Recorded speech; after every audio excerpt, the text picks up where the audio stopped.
I just finished watching this documentary BBC made on TB Joshua, Synagogue Church of All Nations. I was just reading the comments, emotions pouring at the comments section, pouring at the comment section.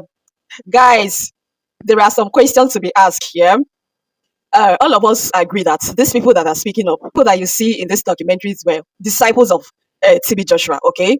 Now, for the ones that were saying, why didn't this girl speak up when TB Joshua was alive? Bisola has been speaking up for a very long time, for more than 5 years now.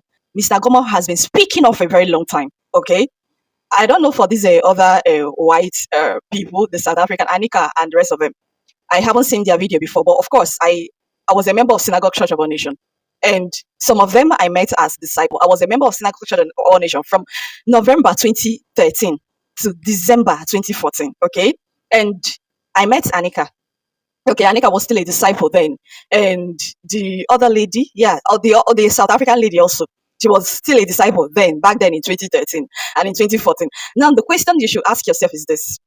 These people worked with TB Joshua, yeah? TB Joshua, the man of God, the most powerful man of God, it is with all his anointing. These people were his disciples, okay? And they worked under TB Joshua, which means that the anointing of TB Joshua transferred to them, yeah? But at the end of the day today, what is happening? Okay, the anointing suddenly left them and they decided to speak up, yeah? See, you see one thing with religion, yeah? I was very religious, so I know what this thing does to the brain. You see, religion, I know what it does to the brain. So let me share my own experience with you people. I was a member of Synagogue Church of All Nations between November 2013 and December 2014. That is complete 1 year. Nobody told me to stop. I stopped on my own because in as much as religion actually imago maybe some part of my brain, there is this other part of my brain that was still active, that was still asking questions, that was still like very alive. Do you understand me? So when I was attending Synagogue Church of All Nations, first of all, my first month in Synagogue Church of All Nations, it was you waking up in the morning. You wake up as early as 5 o'clock in the morning, yeah, on Sunday morning. You prepare, you go to church because you want to enter church auditorium. You have to go early. If you come to the church, they usher you to the canopy, okay? You don't enter church directly. You don't come to church and just walk into the church. If you're not a member of Synagogue Church of All Nations, okay? For you to be a member, you will have a card that you present to the usher before you enter inside the church auditorium. So before I became a member of Synagogue Church of All Nations, I wake up in the morning as early as 5 o'clock, take my bath, then start going to church. Lucky enough then, I was living at Ilewe, that Egbe Road. That was where I was living. So it was very close to me. So I will go to church. I will stay in the canopy as early as 6 o'clock. We are at the canopy. At the end of the day, I will not enter the church auditorium. Okay, you know, they line up, how the ushers will come, they will start lining people up for them to enter the church. You have to buy the sermon, you know, your card to enter in the church is the sermon. You understand? And the sermon was sold for 200 naira then. So you buy the sermon and they start ushering people inside the church auditorium. Now, they don't usher people at the first row, like that's downstairs, yeah, the down auditorium. People don't stay at the first row. As people are coming in, they will be ushering them back, different section of the church. Then later, when that place is filled up, they will still start picking people. Like before you stay at the front row, yeah, there's a particular section. Before you stay there, you must be a big man. You must be a wealthy person. Okay, or if you're not wealthy, you must be looking wealthy. Because at the end of the day, when they come to canopy, they will start picking people that look presentable. And those ones are the ones that sit at that particular row, where the camera will be capturing them. You can actually come to church as early as 6 o'clock, but still not enter the church auditorium. You will be at that canopy section, watching the man of Nketa through your screen. You understand? One beautiful thing about TB Joshua is that he was an Nini philanthropist. Do you understand? That man did not go to school, but he was super intelligent. He was super intelligent. Now, you guys should keep in mind that. Now, this Nigeria, and when a lot of people Google Ndiocha Wayo, in the stadium, in the a whole country to Ndiocha, you understand? So, we have a lot of brains in this country. We have a lot of brains, people that are very smart, and they know how to conduct their businesses, and TB Joshua was actually one of them. The friend of mine that, you know, we stay in the same compound, an Edo guy that, you know, he was a worker at the Synagogue Church of All Nations. So I called him and I was like, I am tired of this thing. How can I be going to church every Sunday and I will not enter the church auditorium, despite the fact that I wake up very early? The guy started laughing and he said, if you want to start entering church auditorium, it's very simple. When you go to church, you just meet any usher and tell the person that you want to be your tithe and you want to be a member. Do you understand? And one thing with these ushers, just like these people are saying, that place in our courts, if you enter, all of them, they have the same behavior.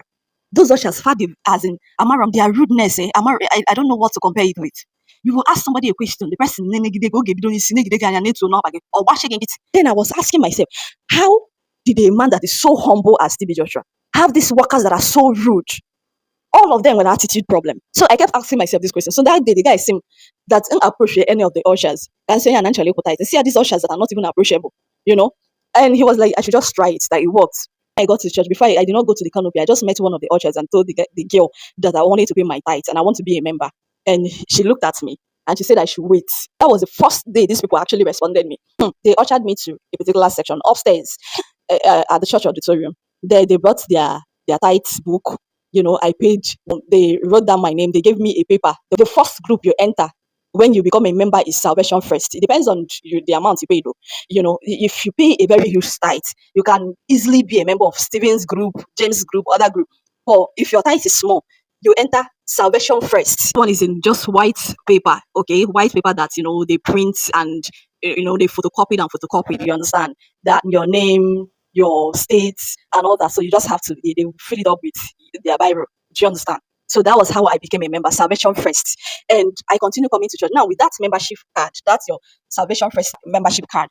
If you now come to church, you will not have to go under the canopy. You now have to go through all those stress. You understand? You already have a group, you're a member. So once you show them that card with your sermon, you will enter the church auditorium straight. Okay. Even if you come to church around 7 a.m. in the morning, you will still enter the church auditorium, go to your group, because during the church service, they will bring a book for people that want to pay their tithes. You understand? In that particular place you have a register where you're paying your tithes, you're sowing your seed as a member in Salvation First. That is the same way it is in other groups. You understand?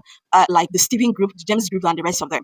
So that was how I became a member. I continued coming to church. Even when I left Ikotegbe, when I moved to Fresh Stack, I was now coming to church from there. Okay. And then I wasn't listening to what anybody is telling me. That is why if you people come under the comment section to will, I understand. I totally understand, because I was one of you. You understand? What people were telling me then, I wasn't paying attention to them. My auntie, then, you understand? That's actually what she calls us in the synagogue. You understand? And even when I was working with Siwe, I was a sales rep, you understand? So I had these distributors in the market at Ikotu market and Oshodi market. So the ones at Ikotu that knows that I'm a member of synagogue, if I come to church, they'll be like laughing, what synagogue, almost synagogue and all that. So they will be laughing because them, they are members of other churches. And you know the way that all these other churches were criticizing synagogue. So I would laugh with them and tell them, leave it like that. We are sons and daughters of love. Let love lead. I watched a lot of people coming to the church to testify, okay? In the church, during when the man of Ongeta, when he comes out and start praying, people will be falling under anointing. You will hear people testifying of how the man of Ongeta visited them in the dream. They got their healing and all that. But me, all the while I was going to church, I never fallen any day under anointing. I'll be asking myself, what is this? There was a time I fasted.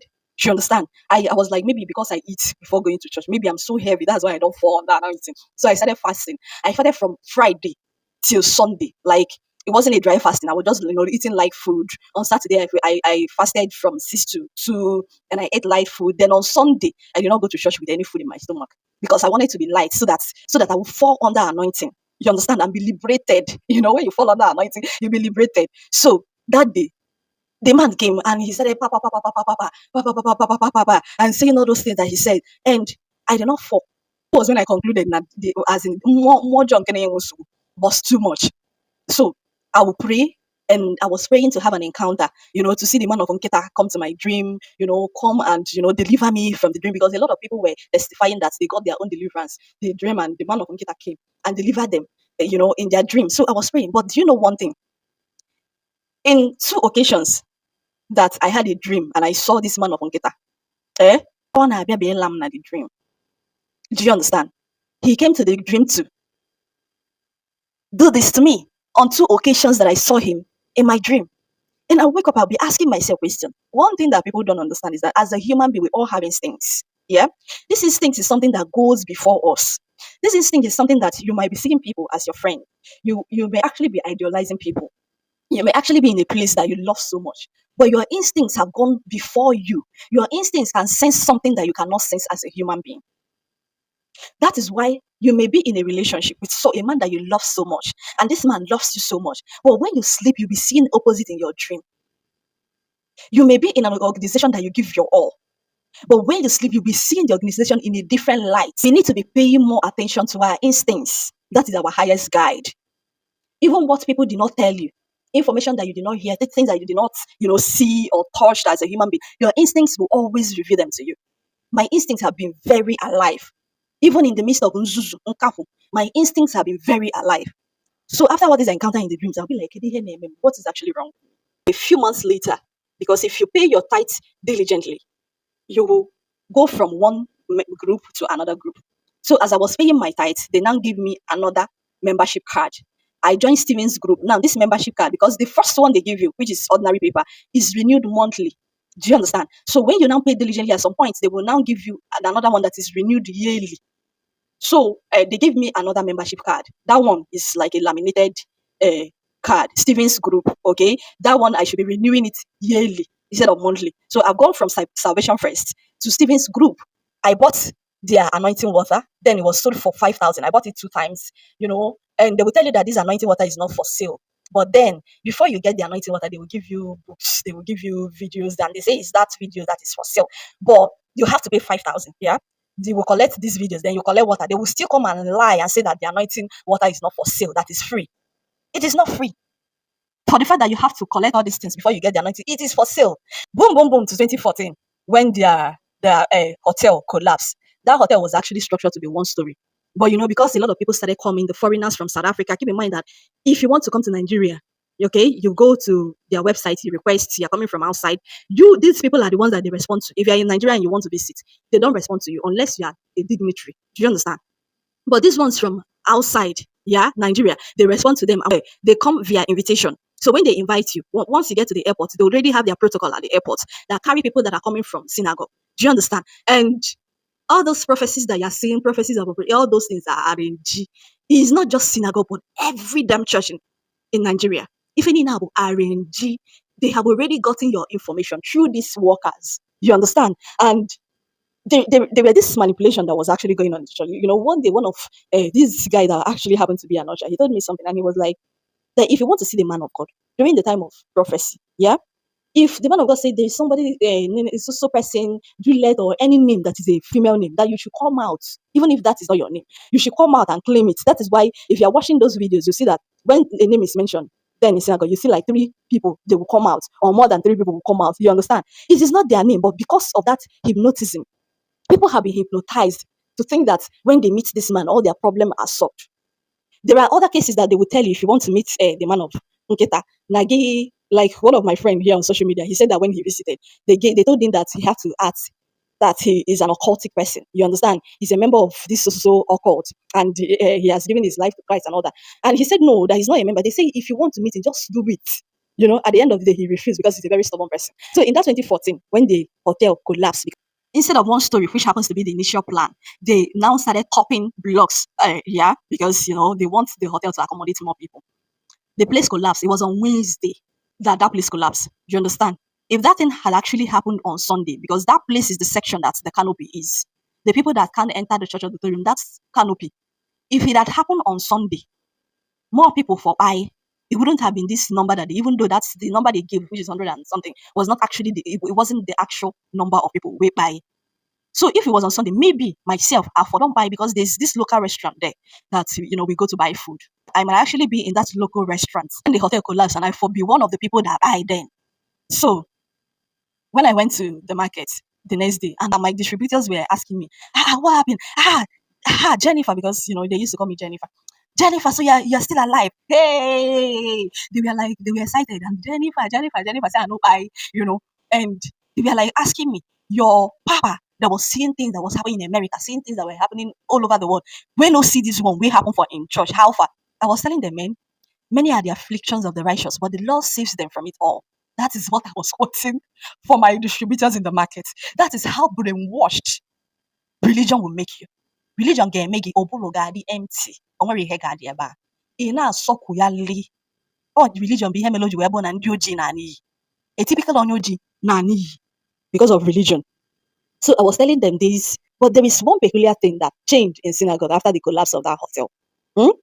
On Sunday, I was like, my feet was so high that even the next Sunday, I went to church. On Sunday, the church auditorium was half empty. Half empty. No, people run. People pick race, come up for church. From the moment that thing happened, the ushers and the workers of the church now automatically change. The same people when no they respond anybody. Eh? The same people that were like, that will be treating you as if na again sinahwa. They now became so sweet. You come to the church, you ask questions, they want as in, they became so sweet, so soft, so mild. They will now attend to people. They were now humble. I was like, yeah, we. And from that moment, I started thinking differently. One day I was in the church and my brain was now like, I should just think of how many anointing water that is being sold every Sunday. Yeah? How many people that are paying their tithes, how many people that drop money as offering, that this place is purely business. There is nothing here outside business. Now the business of the man have been tampered with. They now have to be very humble for them to bring customers. The day I stopped going to the church was on the 31st December 2014. That day, it was supposed to be their Passover night. Okay? They call it Passover night or candle night. So I went to church. I think I went to church around 7 p.m. So they say the church auditorium was already filled up. They were not allowing people to enter, even the members. So we were outside at the gate. We were shouting, I'm a member, I'm a member. Like they not allow us to enter. They claimed that what happened was actually an attack, a bomb explosion. You know, they were showing camera at that time that one helicopter, the airplane flew over the church auditorium, and minutes later the place collapsed. You understand? They refused to tell people that that place is actually a hotel where they keep their foreigners. That place was a hotel. That's why most of the people that was affected were South Africans. So they now say that that there is a threat. You understand? So they were doing some kind of scrutiny. They will use the equipment. They will search you. They will check everything before you enter the church auditorium. So they did that scrutiny earlier. So those of us that came, they said it became late, that the church auditorium was already filled up. We were outside though, for us, begging these ushers to let us in, begging and begging. But then around 9 p.m., this lady came to church. She was a daughter of one Uju Ifejirika. The Uju Ifejirika happens to be one of the, the benefactors of Synagogue Church of All Nations. Then if they call for donation, she will come out. The woman, when she will come out with 5 million, she's donating millions and millions. The daughter came to church around 9. And these ushers, they came, they are pushing us, honey, in the money, and they has us up and easy, just to clear way for the daughter of Uju Ifejirika to come in. And after the whole thing that happened, my body can't pay me. My body can't pay me. And I told myself that, man, I will never continue like this. How can all the way from Festac, I come to this, the traffic, Lagos traffic now. After everything, I do this thing every Sunday. When there were so many churches around that I would have gone to, I told myself, never, ever again. That was how I canceled it. But I did not stop believing in TB Joshua. I just told myself that it's the ushers that caused it. It is not the man of Onketa. He doesn't have anything to do with it. He's a very humble person. But these people that is working with him, Fa Diego. So I didn't stop believing in him. My experience with synagogue actually made me, till date, I don't join any group. I'd love to see things from outside, because when you're outside, that is when you will see the good, the bad, and the ugly of every group. If you're part of a group, you don't see things that are happening. So when I was no longer attending the church, I'll be on my own and started connecting so many dots. And I'll be like, yes, that is actually why this man maintained the same orchards, the same, if you check that their choir, you'll be seeing these people that have been with this man for so many years. Yeah, the lead singers, they are unmarried, they have been there for a very long time. And I continue asking myself, why is it that these social people, they don't get married? If anybody have received miracle from SCOAN, the person should come out. All those people that will stand up, I can now walk, I was healed from HIV. All of them are in lie. Ona man of Nkita, wait by, waiting by him. Waiting by him. At the end of the day, these people came out and started all this, that he knew, he called the disciples, he did this one. Now, I see.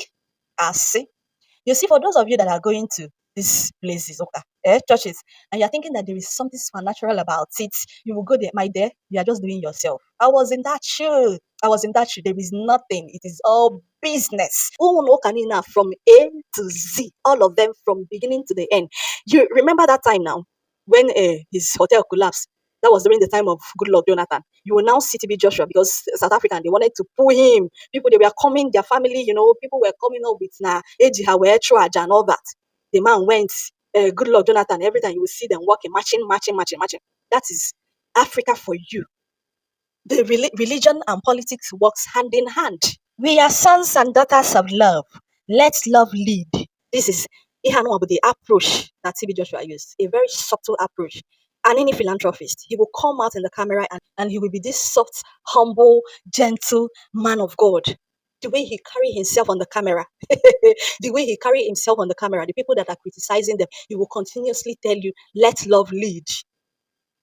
Yeah, there's so many people. No, when you see him, you will be crying, man of God, man of God. You'll be shedding tears. TB Joshua was a genius, one of the genius that ever lived. I respect that man. His brain, but he's super intelligent.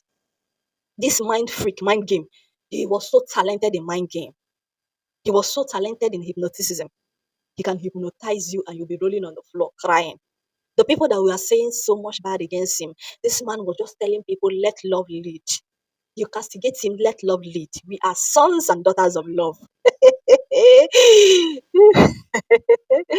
But we, at the end of the day, we know the truth.